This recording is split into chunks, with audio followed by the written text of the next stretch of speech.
आइए सभी मिलकर के 3 बार लंबे ओम के उच्चारण के साथ उस परम पिता परमेश्वर का स्मरण करें। ओम।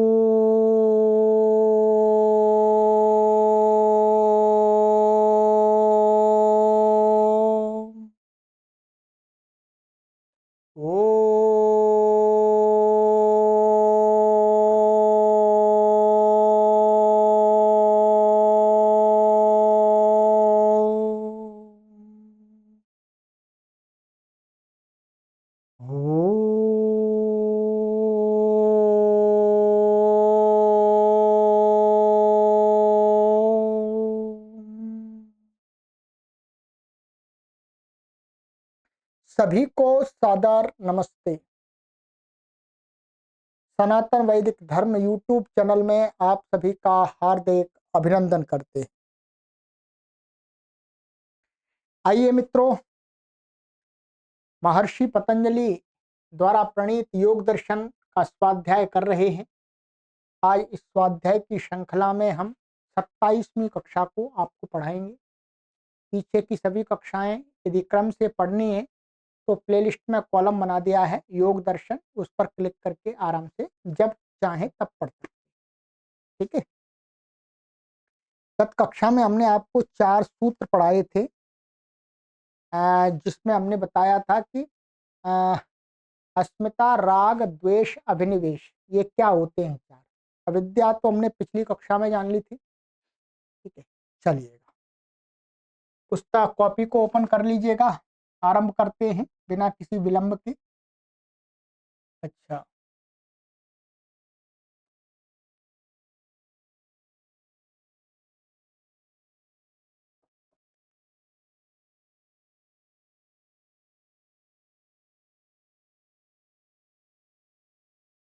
ये वाले हमारे सूत्र थे। ठीक है, तो जो 5 क्लेश हैं वो जान लिए, उनके लक्षण जान लिया, उनका परिभाषा जान ली कि 5 क्लेश क्या है। ठीक है, अब उसको दोहराने की आवश्यकता नहीं है। अब ये आगे सूत्र बता रहे हैं। 10वां सूत्र, 10वां सूत्र है हमारा ते प्रतिप्रसव हेयाः सूक्ष्म। लिख लीजिएगा। ते माने वे 5 क्लेश। 5 जो क्लेश हैं अविद्यादि, अविद्या, अस्मिता, राग, द्वेष, अभिनिवेश, ये 5 जो क्लेश हैं वो कहते हैं कि सूक्ष्म। तो 5 क्लेश क्या है वो सूक्ष्म, सूक्ष्म माने कमजोर कर देने पर। जो 5 क्लेश हैं उनकी मतलब एक तो एक उभरी हुई अवस्था, एक छुपी हुई अवस्था माने कमजोर, हीन। अविद्या को अपनी विद्या से दुर्बल कर दिया। अविद्या के संस्कार को विद्या से, ठीक है, विद्या से अस्मिता के संस्कारों को, राग के संस्कारों को, द्वेष के संस्कारों को, अभिनिवेश के संस्कारों को क्या कर दिया? कमजोर कर दिया। उन्हीं कमजोर को कहा है सूक्ष्म। जब वो सूक्ष्म अवस्था में आ जाते हैं पंचक्लेश, ठीक है, तब क्या होता है? प्रतिप्रसव हेयाः। प्रतिप्रसव का अर्थ है उनकी जो उत्पत्ति का स्थान होता है, माने वो कहाँ रहते हैं, उनकी उत्पत्ति कहाँ होती है? अविद्या, अस्मिता, राग, द्वेष, अभिनिवेश की उत्पत्ति कहाँ होती है? चित्त में। क्या है? चित्त में। ये प्रतिप्रसव का अर्थ है चित्त। वास्तव में चित्त में यह हेयाः, चित्त में, हेया माने चित्त में ही, चित्त के साथ ही लीन करने योग्य होते हैं, चित्त के साथ ही नष्ट करने योग्य होते हैं। पहले तो क्या करेंगे, उन जो अविद्या, अस्मिता, राग, द्वेष, अभिनिवेश जो 5 क्लेश हैं, इनको कमजोर करेंगे, इनको निर्बल बनाएंगे साधना के द्वारा। ठीक है, क्रिया योग के द्वारा जब वो सूक्ष्म अवस्था में चले जाएंगे, हैं? जो पीछे बताई थी अवस्थाएं हमारी कौन कौन सी बताई थी कि ये जो सूत्र था, ये प्रसुप्त तनु विच्छिन्न उदाहरण, तो प्रसुप्त और तनु और तनु अवस्था में चले जाएंगे। ठीक है, जब एकदम उनका माने निष्प्रभावी जैसे होने लगेंगे, निष्प्रभावी होंगे ना, निष्प्रभावी, तो उस अवस्था में वो संस्कार हैं जो अविद्या अस्मिता राग द्वेष अभिनिवेश रूपी, उनको चित्त में ही हे या हमाने लय करने योग्य हो जाते हैं। कोई कहे कि ये जो हमारे अविद्यादि 5 क्लेश हैं, क्लेशों के जो संस्कार हैं वो स्थूल अवस्था में जब हों, माने उभरी हुई अवस्था में हों, उदार अवस्था में हो, तब हम उनको नष्ट कर दे नहीं, पहले इनको कमजोर करना पड़ता है, साधना के द्वारा इनको, इन संस्कारों को हल्का करना पड़ता है, इनकी जो तीव्रता है, गति है, उसको धीमा करना पड़ता है। तो जब सूक्ष्म हो जाते हैं तब वो क्या करे योगी, उन को चित्त के साथ ही लय कर दे, माने चित्त का लय करना पड़ता है। माने चित्त कहां से बना हुआ है, सत्व रजस तमस, तो सत्व रजस तमस में चित्त को लय करने के समय संस्कार भी अपने आप लय करने योग्य होते हैं, ये कहना चाहे। ठीक है, तो ते प्रति प्रसव हेया सूक्ष्म, अर्थात उनको सूक्ष्म जब हो जाते हैं तो वो चित्त में ही, चित्त के साथ ही लीन होने योग्य हो जाते हैं। फिर आगे का सूत्र है, ये बहुत अच्छा सूत्र है, कहते हैं 11वां सूत्र है,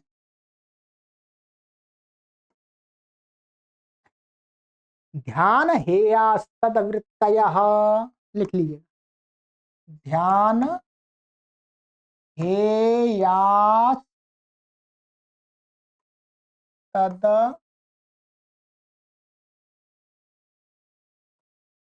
वृत्तयः।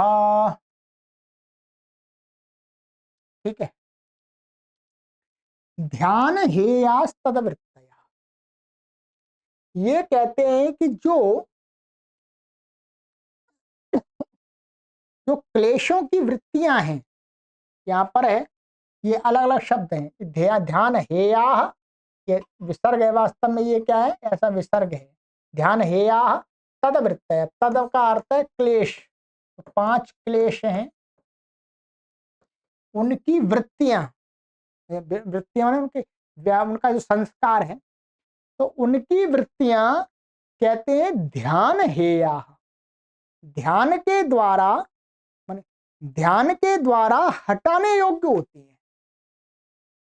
वस्तुतः ये कहना चाह रहे हैं कि जो जो हमारे 5 क्लेश हैं, उनकी जो वृत्तियां हैं, उनको पहले तो क्रिया योग से, क्रिया योग से अभ्यासी क्या करे, क्रिया योग क्या है, तपा स्वाध्याय ईश्वर प्रणिधान, इससे इनको सूक्ष्म करे, क्या करे, सूक्ष्म करे, और सूक्ष्म करने के बाद में कहते हैं कि वे बिल्कुल जब सूक्ष्म हो जाएंगे तो वो ध्यान के माध्यम से चित्त के साथ लीन होते हैं। ध्यान में क्या होता है, विवेक, जो विवेक ख्याति क्या उत्पन्न होती है, उस विवेक ख्याति माने विवेक ज्ञान से चित्त के साथ इनको भी लय कर दिया जाता है, नष्ट कर दिया जाता है, दग्ध बीज बोलते हैं जिसको। ठीक है, तो उन क्लेशों की वृत्तियों को क्रिया योग से तो उनको सूक्ष्म बनाना है। ठीक है, और विवेक ख्याति, ध्यान का अर्थ यहाँ वास्तव में क्या है, विवेक ख्याति, विवेक ख्याति के द्वारा उनको नष्ट कर देना है, दग्ध बीज कर, दग्ध बीज का अर्थ होता है जैसे कोई बीज है, बीज को एकदम आग में भून देंगे, फिर वो उसको बोएंगे खेत में, तो उगेगा नहीं, उगेगा नहीं। वैसे ही इन वृत्तियों को दग्ध बीज, अब इनसे ऐसी बना देना है विवेक ख्याति से, ध्यान के माध्यम से, कि इनसे फिर दूसरे नए संस्कार ना बने, नहीं तो संस्कार से वृत्ति, वृत्ति से संस्कार, यही तो बनता रहता है। तो ये कह रहे हैं यहां पर लिखा हुआ है व्यास भाष्य में कि साधक को क्या करना चाहिए, जो क्लेश हैं स्थूल रूप में क्लेशों की जो वृत्तियां हैं उनको क्रिया योग के द्वारा, क्रिया योग कौन सा है, तपः स्वाध्याय ईश्वर प्रणिधान, इनके द्वारा तनुकृता, तनु माने उनको कमजोर बनाता हुआ, कमजोर बनाए। फिर उसके बाद में ध्यान माने प्रसंख्यानेन, प्रसंख्यानेन ध्यानेन, तो प्रसंख्यान माने विवेक ज्ञान, विवेक ख्याति बोलते हैं इसको। उस विवेक ख्याति से कहते हैं दग्ध बीज कल्पा इति, उनको समूल नष्ट माने वो उनको उनकी जो शक्ति है वृत्तियों की, उन वृत्तियों की शक्ति को समाप्त कर देना जिससे वो नया संस्कार ना बने। ठीक है, तो ध्यान, ध्यान का अर्थ है यहां पर विवेक ख्याति। ठीक है, तो विवेक ख्याति से वो हे माने दग्ध बीज करने योग्य उनकी वृत्तियां, क्लेशों की वृत्तियां होती हैं। ठीक है,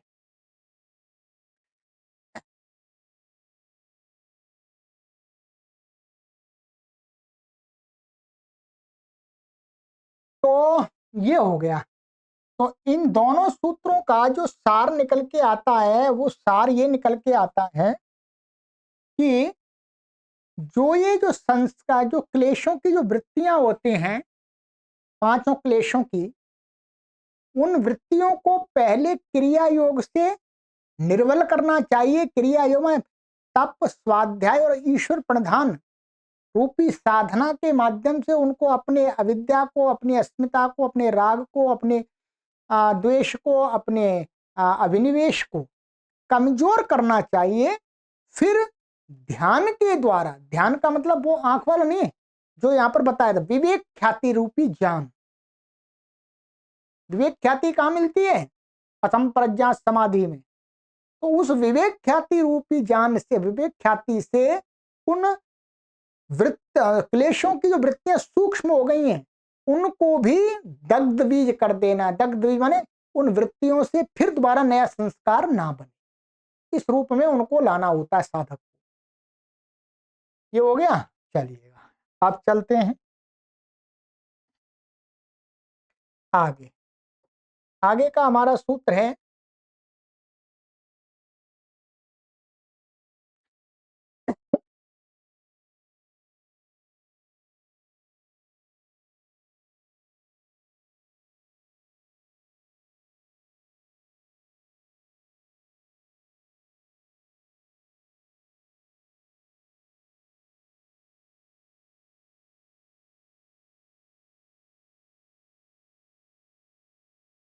अब कहते हैं कि जो क्लेशों का मूल, पहले सूत्र मैं दिखा देता हूं, पहले लिखा देता हूं।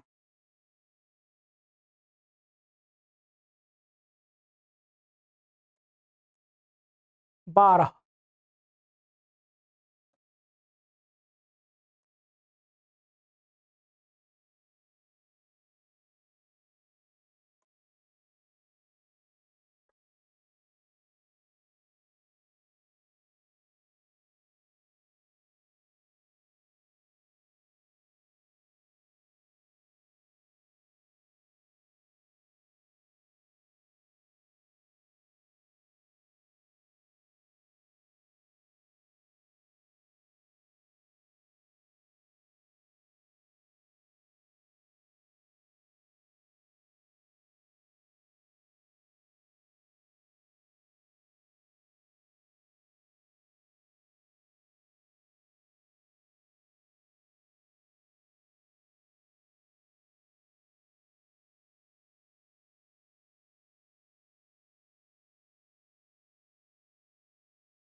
ठीक है, दिख रहा होगा आपको, लिख लीजिएगा सूत्र को पहले। अब ये कहते हैं कि क्लेश मूल कर्माशयो दृष्टा दृष्ट जन्म वेदनीय। ठीक है,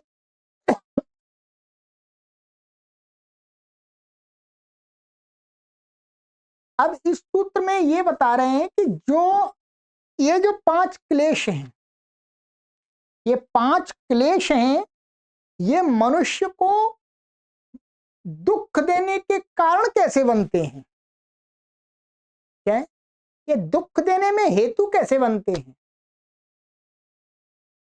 इन क्लेशों से मनुष्य परेशान क्यों रहता है? तो उसी का बता रहे हैं कि ये आगे क्लेश मूलः कर्माशयो दृष्ट जन्म वेदनीयः। क्लेशों का मूल माने 5 अविद्यादि क्लेशों का मूल माने क्लेशों की जड़, जो उनकी जड़ है वो कहाँ है? वो कहते हैं वो क्या है? कर्माशय। कर्माशय माने कर्म संस्कारों का समूह।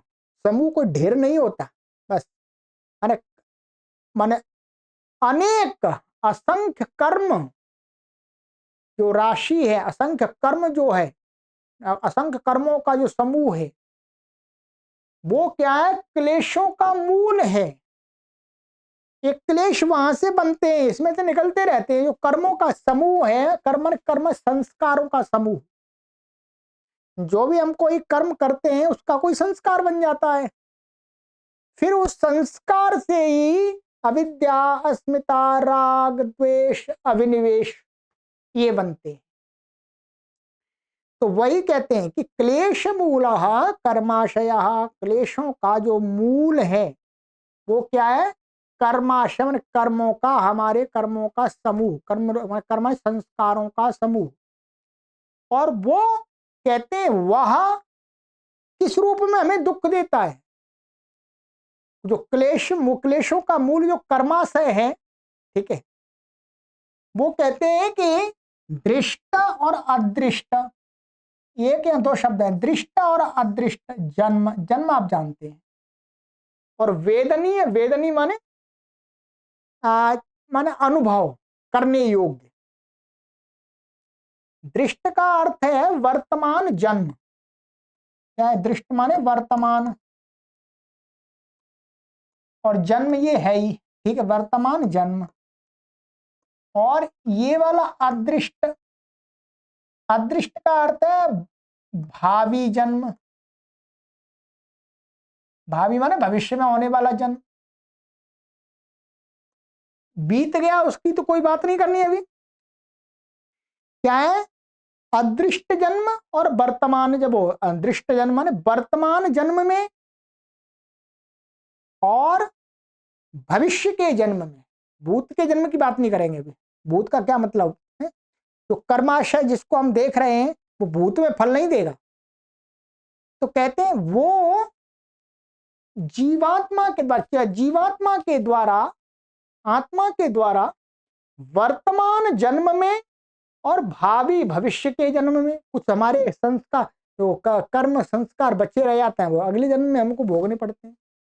वेदनीय, वेदनीय माने भोगने, भोगने होते हैं।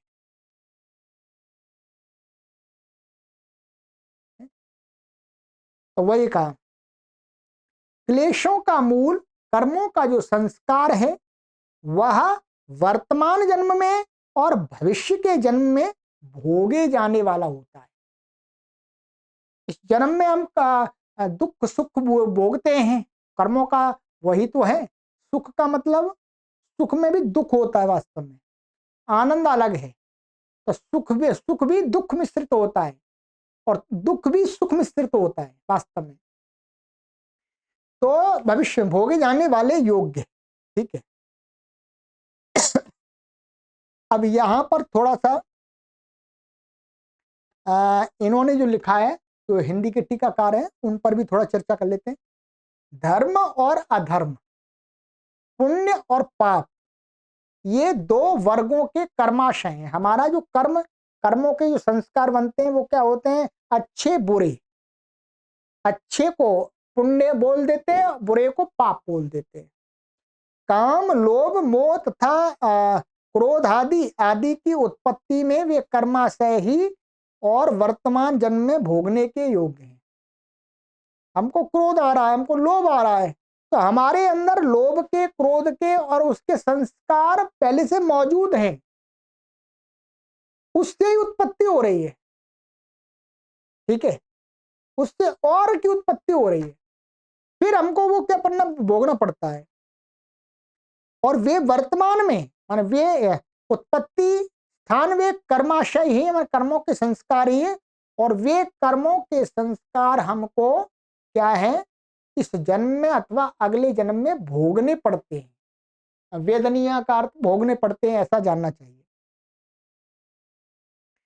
साधक, अच्छा अब तो ये फिर अलग हो जाएगी, बस इतना ही इसका अर्थ है। ठीक है, इसमें इन्होंने ऐसा एक उदाहरण दिया है व्यक्ति का, किसी का, कि उसने कुछ ऐसा कर दिया था। एक इसमें उदाहरण दिया है कि जैसे नंदीश्वर कुमार अति पुण्य के फल से मनुष्य भाव को परित्याग कर देवत्व भाव को प्राप्त हुआ था। ये इसी योग दर्शन के व्यास भाष्य में दिया है। तो नंदीश्वर हुआ है, तो नंदीश्वर कुमार, तो उसके अधिक पुण्य हो गए थे, तो उसने क्या है, मनुष्य के शरीर को त्याग करके देवों का शरीर ले लिया, ऐसे लिखा है। ठीक है, और वैसे ही कोई नहुष हुआ, नहुष, तो नहुष भी क्या है, उसको अति पाप, उसने अधिक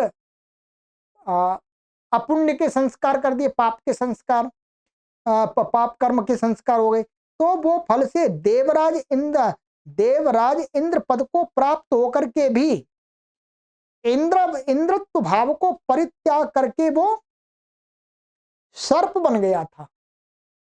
ठीक है, ये इसमें कथा लिखी है, तो सर्प बन गया था। इससे ज्ञात होता है कि अति पुण्य का फल शीघ्र ही फलीभूत हो जाता है, और अति पाप का फल भी शीघ्र ही मिल जाता है। ठीक है, जैसा कि ऊपर दृष्टांत दिया है। ठीक है, तो ये सूत्र इतना ही कह रहा है कि जो क्लेशों का मूल है वो क्या है, कर्माशय। हमारा जो कर्माशय है, कर्मों का हमारा पिछले जन्म से जो कुछ हमें कर्म मिले या जो इस जन्म में भी इकट्ठे हो रहे हैं, उनसे ही क्लेश उत्पन्न होते हैं। लोभ के कर्माशय से लोभ उत्पन्न हो जाता है, क्रोध से क्रोध उत्पन्न हो जाता है। ठीक है, और फिर उसका फल हमें माने उन जो दुख रूप में या सुख रूप में मिलता है फल, वो इस जन्म में मिलता है या अगले जन्म में मिलेगा। तो जिनका मिल गया उसकी तो बात ही नहीं कर सकते कुछ। तो हमारे पास में कर्मों का समूह है, उसकी बात कर रहे हैं, उसका फल या तो इस जन्म में मिलेगा या अगले जन्म में मिलेगा। पुण्य और पाप, पुण्य और अपुण्य रूप में। यदि पुण्य होगा तो सुख मिलेगा, अपुण्य होगा, पाप होगा तो दुख मिलेगा।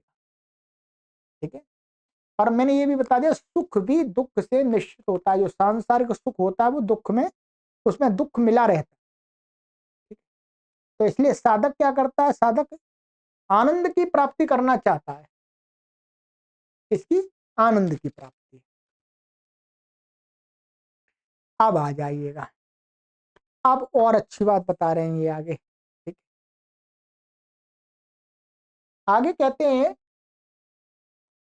सूत्र है हमारा 13।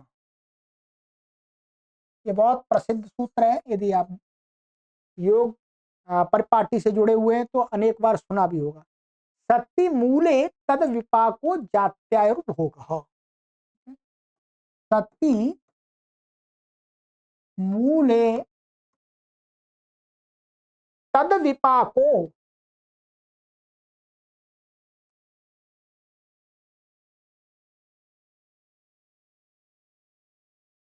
जात्यायुर्भोगः।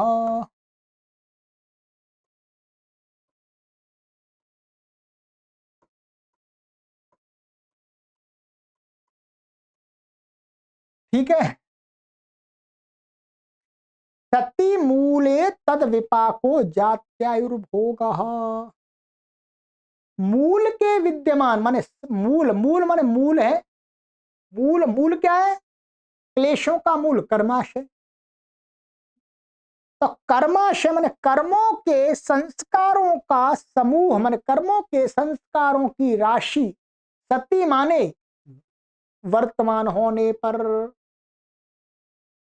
तद विपाक, उसका जो परिपाक होता है, माने उसका फल जो मिलता है, कर्मों के संस्कारों का जो फल है, तद विपाक माने उन कर्मों के संस्कारों का जो विपाक, विपाक माने फल, वो वो प्राणियों को 3 रूप में मिलता है। ध्यान रखेंगे, किस रूप में मिलता है? 3 रूप में मिलता है। एक मिलता है जाति के रूप में, एक मिलता है आयु के रूप में, और एक भोग के रूप में, माने तीनों के रूप में मिलता है। एक मनुष्य माने किसी का जन्म होता है तो उसको जाति मिलती है, और ये मानते हैं कि आयु भी मिलती है और भोग भी मिलता है। ये जो 3 चीजें मिली हैं, मानिएगा मेरा जन्म हुआ, मेरा जन्म हुआ, तो मेरे जन्म होते ही मुझे एक तो जाति मिली। जाति का मतलब ये जाति नहीं, ब्राह्मण, बनिया है और ये अनेक जाति, ये जाति नहीं। जाति अर्थात जैसे मनुष्य जाति, माने समान आकृति के शरीर वाली जो प्राणी होते हैं उनकी एक जाति मानी जाती है। जितने भी ऐसे 2 हाथ 2 पैर वाले, इन सभी को क्या कहते हैं? मनुष्य कहते हैं। ये क्या है? ये ईश्वर कृत जाति है, ये ईश्वर के द्वारा है, जिसको मनुष्य नहीं बनाता। तो उस जाति की बात कर रहे हैं। जाति माने मनुष्य जाति के रूप में, पशु जाति के रूप में, पक्षी जाति के रूप में, कीट पतंगे जाति के रूप में, असंख्य योनियां हैं, वो योनियों को ही जाति कह रहे हैं। ठीक है, तो एक तो जाति माने जाति निर्धारित होती है, साथ में आयु भी मिलती है। भाई कुछ आयु मिलती है तभी तो मैं आगे चल रहा हूं। एक आयु मिलती है, परंतु उस आयु को भी अपने पुरुषार्थ से मनुष्य बढ़ा सकता है, घटा सकता है, ये भी है। ऐसा नहीं कि हमारा जन्म हुआ और हमारे कर्मों के फल रूप में हमें मानिएगा 50 वर्ष की आयु मिली, 50 वर्ष की आयु मिली, तो ऐसा नहीं कि मैं 50 वर्ष 100% जीऊंगा ही। मैं उस आयु को कम भी कर सकता हूं। मैं जिस जाति में मुझे जन्म मिला है, जिस जाति में, मनुष्य जाति में या पशु जाति में, उसके विपरीत में कर्म करूंगा है तो मेरी आयु घट जाएगी। गुटखा तमाकू खाऊं, शराब पीऊं, व्यभिचार करने लगूं, तो ऐसी बात नहीं, आयु तो मिलती है, परंतु आयु को मनुष्य अथवा अन्य प्राणी अपने आचरण से कम और ज्यादा भी कर सकते हैं। पुरुषार्थ करेंगे, अच्छा खाएंगे, अपना रूटीन ठीक रखेंगे तो अधिक आयु भी प्राप्त कर सकते हैं। परंतु प्रारंभ में जब जन्म होता है तब ये आयु मिलती है, तभी तो हम जिंदा रहते हैं। बालक जब शुरू में कोई कर्म तो नहीं करता, कर्म नहीं करता, बालक को जन्म मिल गया, जाति मिल गई, मनुष्य की मिल गई मान लीजिएगा, अब वो कर्म तो नहीं कर रहा और जी भी रहा है, और उसको भोग मिलता है, साथ में भोग भी मिलता है। प्रकृति में, संसार में जो वो ईश्वरीय सत्ता, जो शक्ति है, वो प्रत्येक प्राणी का जन्म होते ही उसके लिए भोग भी तैयार रखती है, क्योंकि माता से उसको सर्वप्रथम भोग मिलता है, फिर संसार में मिलता है। तो ये कहते हैं जाति आयुर्भोग। भोग माने जीवन जीने के लिए आवश्यक वस्तुएं, आवश्यक पदार्थ। आयु का अर्थ मैंने बता ही दिया। ठीक है, अब यहां पर यह बिल्कुल भी नहीं समझना कि आयु हमें कितनी मिली है, परंतु हम आयु को, जो भी आयु मिली है किसी को पता नहीं होता, कहीं पत्रे में नहीं लिखी हुई। ठीक है, ये तो लोगों ने कल्पना कर ली है। हाँ, आयु मिलती है, इसीलिए हम जन्म होने पर हम आगे बढ़ते रहते हैं। बालक कोई कर्म नहीं करता शुरू में, भाई अच्छा बुरा कोई कर्म करता है बालक? कई वर्षों तक तो कोई उसे बोध ही नहीं होता, उसका कोई उत्तरदायित्व ही नहीं होता, लेटा रहता है, हंसता रहता है, ये वस्तुतः कर्म नहीं माना जाएगा। तो ये जो बिना कर्म किए कुछ समय तक जो हम अपना जीवन जीते हैं, हमें भोग मिलता है, वो किस कारण से मिलता है? हमारे पिछले कर्म संस्कारों के फल के रूप में मिलता है, ये कहते हैं। तो यहां पर योग दर्शन में ऐसा ही स्वीकार किया गया है कि मनुष्य के पिछले कर्मों का जब वो मरता है तब उसका जो फल मिलता है, जब मरने के बाद की बात कर रहे हैं, मरते समय जो भी फल का कर्म होते हैं उसका फल हमें अगले जन्म में मिलता है। उन कर्मों के फल के अनुसार ही हमारा जाति होती है, हमारा आयु होती है, हमारा भोग मिलता है।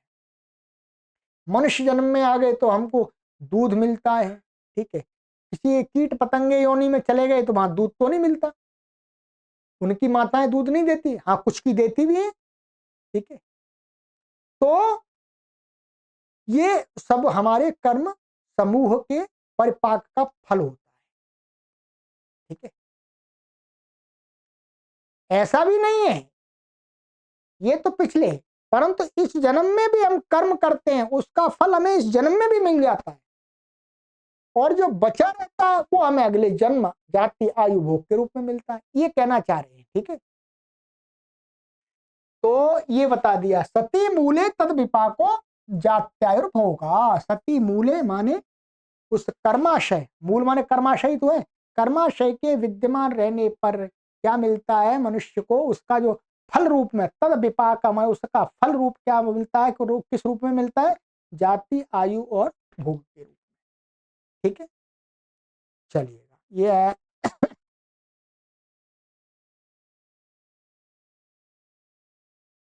अब यहां पर क्या है? जब तक मूल रहेगा, ये बताएंगे, जब तक मूल रहेगा अर्थात कर्माशय रहेगा, कर्माशय रहेगा तब तक मनुष्य का जाति और आयु भोग जन्म के रूप में जन्म होकर के मिलते रहेंगे। मुक्ति को प्राप्त करना है तो क्या खत्म करना पड़ेगा? मूल को खत्म करना पड़ेगा, जो कर्माशय है उसको नष्ट करना पड़ेगा, ये बता रहे हैं। तो तब जाकर के मुक्ति की प्राप्ति होगी, माने ईश्वर की प्राप्ति होगी। तो साधक को इस मूल को दग्ध बीज माने लय करने के लिए साधना करनी पड़ती है, ठीक है। तो ये बता दिया।